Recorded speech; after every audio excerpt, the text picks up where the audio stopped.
Spoštovane gledalke, cenjeni gledalci, po poletnem premoru pozdravljeni v oddaji Minute za zdravje. Tudi tokrat smo v pomurskih lekarnah, kjer nam bo danes svetovala Polonca Fijala Novak, magistra farmacije. Pozdravljeni. Lep pozdrav tudi vam in seveda vsem našim gledalcem. Danes bova govorila nekoliko o zdravilih v starejšem življenjskem obdobju, torej bo današnja oddaja posvečena bolj starejšim ljudem. Res je, danes bo tekla beseda predvsem o starejših, o zdravilih, kako se pravzaprav to nekako sklada. In lahko bi rekla, ja, starejši so seveda zagotovo tista populacija ciljna, na katero danes ciljava, zagotovo pa so vabljeni, da si oddajo nekako ogledajo, prisluhnajo nama prav vsi gledalci. Zakaj?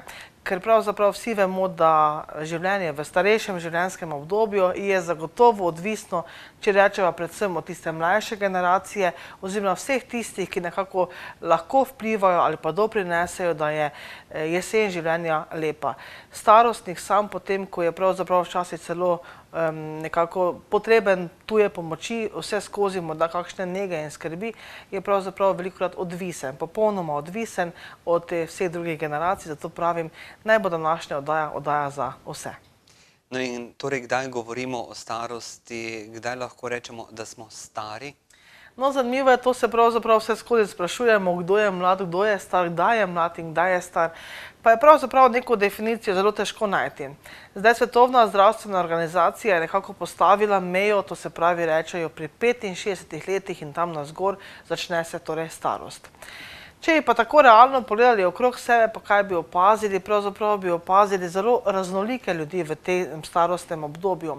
So ljudje, recimo, ki so tam celo pri 80 ali celo več, 90 letih, lahko rečeva polni elana, ustvarjalni, poskrbijo sami zase, pa še za koga drugega. To se pravi, bi tukaj težko govorili o tisti starosti, čeprav so leta že ujeli.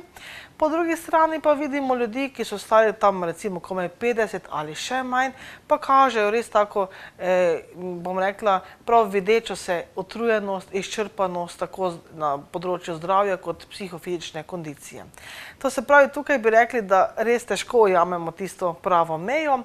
Zagotovo sicer je, da se dan danes ta meja nekoliko povečuje oziroma vzdiguje navzgor. Zakaj? Vemo, da smo veliko storili na zdravstvenem področju, to se pravi oskrbe z zdravili in druge zdravstvene oskrbe. Veliko vemo, da so se vendarle izboljšali življenjski pogoji, tudi socialne razmere, kulturne in tako naprej. Vse to vpliva pravzaprav na zdravje, na staranje prebivalstva in tako naprej. Spet bi rekli nekako tako, starost se meri sicer v letih, vendar pa ni to odločilen ali pa tisti biten dejavnik. Zagotovo je veliko več na tem, kako se morda tisti človek počuti. Rečemo, starost se ne izraža zgolj v letih, ampak predvsem v dobrem počutju, kako starostnik sprejema ali pa neka oseba sprejema svoja leta, kako jih tudi doživlja, kako jih zna pravzaprav unovčiti, izkoristiti. To se pravi, lahko bi rekli, da je prav to doživljanje in sprejemanje let kot takih tisto res poglavitno merilo staranja in tega procesa. Katere pa so tiste spremembe, ki vplivajo na proces zdravljenja z zdravili, govoriva o starejšem obdobju življenja? Res je, v starejšem življenjskem obdobju kar pride do nekih sprememb, kar se tiče telesne konstitucije, telesne preorganiziranosti in tako naprej. In vse tam telesna sprememba, če takole rečeva, vpliva ne samo na pojav bolezni, ampak tudi vpliva na sam potek zdravljenja z zdravili. Zdaj zagotovo vemo, da se v starejšem življenjskem obdobju mišična masa nekoliko upade, izjemno pomembno vlogo ima to pri samem porazdeljevanju zdravil kot takih v telesu, to se pravi, vpliva na kasnejši učinek zdravila. Vemo, da se recimo mišična masa oziroma mišična masa upade, vemo pa, da maščobna masa ali pa maščobni del pa se dviguje. Prav tako vpliva na to porazdelitev zdravil, na vplivanje na učinkovanje konec koncev zdravil. Vsi vemo, da starejši ljudje ponavadi potarnajo počasnejša prebava, slabša prebava. To je pravzaprav tista značilna težava starejših ljudi in res je, zmanjša se tudi ta možnost srkavanja, ne samo hranil, tudi zdravil, vsrkavanje zdravil v tankem črevesju, tudi splošno v celotnem prebavnem traktu, kar potem spet vpliva na samo absorpcijo, na porazdelitev in na sam učinek zdravila. Vemo, da se jetrna funkcija zmanjša v starosti, vemo, da se encimska zmogljivost zmanjša, spet na kaj ima to vpliv, ima vpliv, kako zdravilo v telesu odreagira, kako se metabolizira, to se pravi, jetra so eden izmed največjih presnovnih organov, vse, kar užijemo, vse od hrane do zdravil, vse se presnavlja tudi preko jeter. In če je jetrna funkcija zmanjšana, kar v starosti je, seveda lahko pričakujemo tudi drugačne izide zdravljenja z zdravili, kakor pa morda v odrasli obdobju ali v otroškem obdobju, mladosti in tako naprej. Hkrati ledvica so prav tako organ presnove, celo se v starosti ta funkcija ledvična zmanjša za 50%, to je pravzaprav kar visok delež zmanjšanja in spet skozi ledvica se torej izločajo zdravila in če je ta funkcija okrnjena, zmanjšana, seveda se ta postopek upočasni. Se zdravilo dlje časa drži v telesu, to se pravi, zahtevamo tukaj prilagoditev odmerka, zniževanje odmerkov za isti učinek. Na to moramo pač biti nekako pozorni. V starosti se tudi vid, vemo, da nekako poslabša, sluh se nekoliko zmanjša, to vpliva ne samo na to, da se nekako take težave zdravijo z zdravili ali nekimi dodatki, ampak tudi na vsezadnje na sprejemanje informacij, na dojemanje informacij. Tukaj vemo, da bolnik ima ključno vlogo pri tem, kako on razume navodila, ki mu jih damo, in tukaj lahko že prihaja do nekih težav. To se pravi, to je samo drobec teh sprememb v starosti, ki se nekako pojavljajo tekom tega časa, starejšega obdobja in torej vplivajo na sam proces, na sam potek zdravljenja z zdravili. Na to moramo biti seveda pozorni, ko se zdravila predpisujejo, ko se izdajajo, ko se odmerki nekako prilagajajo, če želimo, da bo tak pacient, tak človek nekako dobil ustrezno dozo in bo seveda tudi ustrezno zdravljen. No in v starejšem obdobju je nekako več tudi bolezni, torej tudi več zdravil, morda nekaj več o teh boleznih, ki se pojavljajo pri starejših ljudeh? Res je, delež teh bolezni zagotovo z starostjo vemo, da narašča. Včasih rečejo ljudje, vse se me prime, ko sem nekako prestopil neko mejo 60 let. Pravzaprav je seveda možno.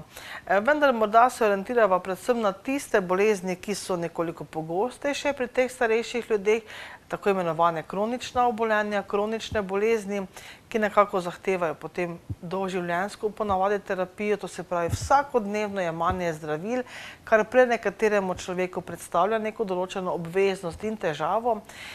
Seveda terapija je pa tukaj nujno potrebna.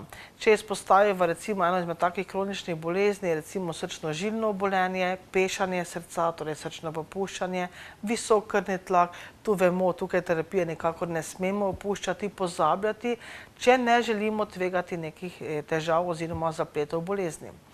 Potem so v ospredju pri starejših bolnikih oziroma pri starejših ljudeh recimo kakšne težave kostno-mišičnega skeleta, govoriva predvsem o osteoporozi pogosto, to se pravi krhke kosti postajajo z leti, osteoartroza, to se pravi obraba sklepov, je ena izmed takšnih težav pogosto v starejšem življenjskem obdobju. Bolezni prebavil, prej sva že rekla, prebava je tukaj pogosto okrnjena, bolezni sluha, oči, to se pravi teh naših vidnih zaznav je okrnjena. V glavnem pravzaprav skoraj da vsak organ nekako seveda z starostjo peša in tukaj so možnosti pojavljanja kroničnih bolezni izjemno visoke. Na drugi strani, tako imenovani ti gerontološki simptomi, sindromi, so pravzaprav prisotni skoraj da pri vsakem posamezniku, vsaj kakšen se izrazi, kaj so ti simptomi, recimo slabši vid, sva rekla, slabši sluh, z leti se pač ta težava povečuje, potem se pojavi pri marsikaterem slabše kognitivne sposobnosti, to se pravi pomnjenje je težavnejše včasih, seveda tudi to nekako z leti narašča, sposobnost mišljenja, učenja, pomnjenja, sva rekla, računanje, tudi orientacija lahko okrnjena. Pogoste so težave z morda preležaninami, tisti ljudje, ki so nekoliko slabše gibljivi ali nepokretni. Pogoste so težave recimo z uhajanjem urina, blata, to se pravi, so težave, ki zahtevajo neko dodatno pomoč nekoga, da temu človeku potem tudi seveda pomaga. Zagotovo tudi akutne bolezni, ki jih poznamo pri vseh, to se pravi pri celotni populaciji, kot so sedaj recimo te virusne okužbe, prehladi, gripa in tako naprej. Tudi tukaj seveda starostniki niso imuni, še posebej starostniki hitreje obolevajo, pogosteje, več zapletov je možnih. Bolj moramo pravzaprav biti pozorni, da se tudi tiste osnovne, kratkotrajne določene bolezni, ki jih včasih vzamemo kar z levo roko, pri starejšem ne zapletajo. To se pravi, starostnik, lahko rečemo, je izjemno občutljiv in ga moramo kot takega tudi obravnavati. Našteli ste kar nekaj bolezni, omenili ste kronične bolezni, pri katerih je izrednega pomena jemanje terapije, ki mora biti dosledno. No, ampak zdravljenje z zdravili prinaša tudi neko vrsto, neko stopnjo tveganja, morda nekaj besed o tem. Res je, kakorkoli postavimo na tehtnico, pri zdravilih je vedno tako, na eni strani prednosti, na drugi strani tveganja. Seveda želimo, da ta prednosti prevagajo, da se tveganja čim bolj zmanjšajo, vendar vsako zdravilo, prav vsaka snov, ki vstopa nekako v telo, ima oboje, izkazuje tako prednosti kot seveda tveganja. Zdaj, kaj pravzaprav nekako najbolj prihaja v ospredje? Stranski učinki, ki seveda izhajajo iz zdravil samih, vsako zdravilo ima stranske učinke, zagotovo kakšne alergijske reakcije so možne, potem pa tukaj seveda predvsem interakcije. Interakcije pomeni, da zdravila, ki jih jemljajo ljudje skupaj, ker je tega v starosti seveda več, so možne medsebojna reagiranja. To se pravi, eno zdravilo lahko izniči delovanje drugega, lahko ga potencira, lahko se eno in drugo nekako nevtralizira, če po domače povemo. To se pravi interakcije, na katere moramo biti pozorni, če želimo, da vse, kar pacient pač potrebuje in nekako jemlje terapijo, da deluje. To je izjemno pomembno, je izjemno bistveno. Včasih ni problem, ko človek jemlje morda zdravilo, pa dve. Pri starejšem človeku se ta asortima zdravil včasih poveča tudi na 10, 12, lahko tudi več. In tukaj moramo biti na to izjemno pozorni. Potem zagotovo pogosta težava, ljudje včasih ne vedo, kako jemati, prej sva rekla, vid je okrnjeni sluh, težje ali pa drugače sprejema informacije. Tukaj moramo biti pozorni, da človek res dosledno in prav jemlje, da ne povišuje odmerkov. Včasih ljudje po silni želji, da bi nekaj takoj delovalo in dobro delovalo, pa bomo vzeli kar še tabletko za vsak slučaj zraven. To zagotovo moramo nekako človeka opozoriti, ga na to pripraviti, da pač učinek nekoliko kasneje nastopi, vendar bo. Ne z tem, da mi višamo odmerke. So seveda tudi ljudje, pogosto, največ je takih, ki kadar se stanje izboljša, pa opusti terapijo. Zakaj bi jemal vse, če pa je stanje dobro? Predvsem to pride do izraza v problematiki, seveda, kot sva rekla prej, pri kakšnem povišenem krvnem tlaku morda. Seveda se stanje umiri, se tlak zniža, normalizira, bova rekla, pri jemanju terapije in ko to pacient včasih doseže, predvsem starejši, pa terapijo opusti. Zagotovo tlak ne bo ostal na tistem normalnem nivoju, ampak bo narastel, s tem pa tvegamo dodatne zaplete, poslabšanje bolezni in tako naprej. To se pravi, to bodimo pozorni. Bodimo pozorni tudi recimo na to, da ljudje, predvsem starejši, radi si med seboj podajo informacije in kakšno zdravilo tudi posodijo, izmenjajo in tako naprej. Če je delovalo meni, bo delovalo tudi tebi. Vendar pa, kot pravim, sprememba v telesni sestavi je v starosti izjemna, bolezni prinesejo svoje, določena terapija spet svoje in tukaj lahko potem prihaja do navkrižnih reakcij, stranskih učinkov in tako naprej. To se pravi, možnih je veliko zapletov. Možne so težave, na katere moramo biti pozorni, da jih lahko preprečimo. Pa morda izpostaviva še težavo, ki, bom rekla, je v današnjem času izjemno pereča. Opažamo jih pri celotni populaciji, predvsem pa so temu izpostavljeni starejši ljudje. To se pravi, vemo, da se določeni izdelki, prehranska dopolnila prodajajo že vse povsod. Tudi na neke vsiljive načine, od vrat do vrat. Vemo, da se organizirajo nekako srečanja v gasilskih domovih, celo v gostilnah, kjer nekdo prihaja z nekimi pripravki, jih ponuja kot čudežne izdelke, ki so za vse in za vsakogar. In pogosto ljudje, predvsem starejši, zapadajo v takšne agresivne reklame, agresivne nekako postopke in tukaj bi danes poudarila. Taka situacija in takšni izdelki, ki jih ljudje kupujejo od ne vem koga vse, so lahko izjemno škodljivi, ne samo za denarnico, ki škodo zagotovo utrpi. Taki izdelki včasih presegajo enormne vrednosti, kar je pravzaprav celo žaljivo do teh starejših ljudi, ampak tudi lahko utrpijo škodo na zdravstvenem področju. Rekla sva, interakcije, stranske učinke, bolezni, vse to moramo imeti nekako v ospredju, ko se odločamo za kakršnokoli, ne samo zdravilo, tudi prehransko dopolnilo ali karkoli pač užijemo, vstopa v proces. Zato danes naše ljudi nekako jih apeliram na njih, jim svetujem, naj se vprašajo, komu pravzaprav je smiselno zaupati skrb za svoje zdravje. Zagotovo ne tistim, ki na take agresivne načine prodajajo, kot pravim, od vrat do vrat in vse povsod. Samo tam si taki pripravek ponavadi ne utre poti, kjer bi mu bilo mesto. Recimo v lekarni, kajti takim pripravkom pogosto manjka kakovosti, varnosti, da o učinkovitosti niti ne govorimo. To se pravi res, bodimo pozorni vsi, tako starejši kot mlajša populacija. Paziti je torej treba na veliko težav, na veliko pasti, na veliko stvari. No, morda še kakšen nasvet, kako izboljšati oziroma narediti starost bolj kvalitetno? No, tudi to se vsi sprašujemo, ponavadi tam že začnemo potem v tistem odraslem obdobju se to nekako spraševati, kako doseči čim bolj, bom rekla, kakovostno starost, kondicijsko polno starost. Vsi vemo, da vse tisto, kar pač nekako sejemo v mladosti, potem tudi žanjemo v starosti, nekaj je zagotovo na tem, tako da ta pot naj bo čim bolj k temu namenjena. Zagotovo pa tisto v starosti, tista uspešna, bom rekla, pripravljenost, kondicija, da ohranja človek kot tak starejši kondicijo, je izjemno pomembna. Vsi tisti, ki morda radi grejo na sprehod, naj to ohranijo in tisti, ki že to zmorejo. Morda tisti, ki radi plavajo, če to zmorejo, naj ohranijo. To se pravi vsaj kakšni, bom rekla, 20 minut neke telesne aktivnosti na dan, ki človeka veseli, je izjemno dobrodošlo in bom rekla, daje veliko težo temu, da bo starost kolikor toliko v gibanju in v kvaliteti. Zagotovo spomin, prej sva že rekla, spomin se z leti nekako oslabi, peša in tako naprej. Tudi tukaj imamo kar nekaj vajeti v svojih rokah. Starejši človek, jaz vedno svetujem, dajte, če radi berete knjigo, se temu nikar ne odpovejte. Tudi kakšna tanjša knjiga, kakšno lažje branje je smiselno. Tudi če časopis, da ne postane rutina, vsako jutro prelistajo časopis, je pravzaprav pohvale vredno.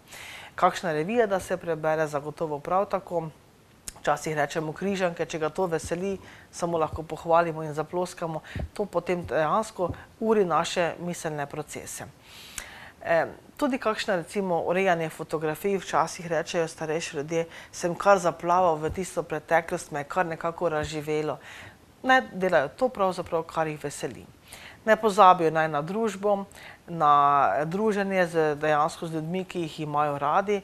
Včasih rada rečem, kakšna dnevna kavica recimo starejših ljudi ali pa na kogarkoli z sosedi, če imajo to navado, ali druženje vsaj enkrat tedensko z neko skupino, kjer se dobro počutijo, lahko pravzaprav odžene marsikateri obisk zdravnika nekako na stran, lahko zmanjša tudi porabo določenih zdravil, prehranskih dopolnil in tako naprej.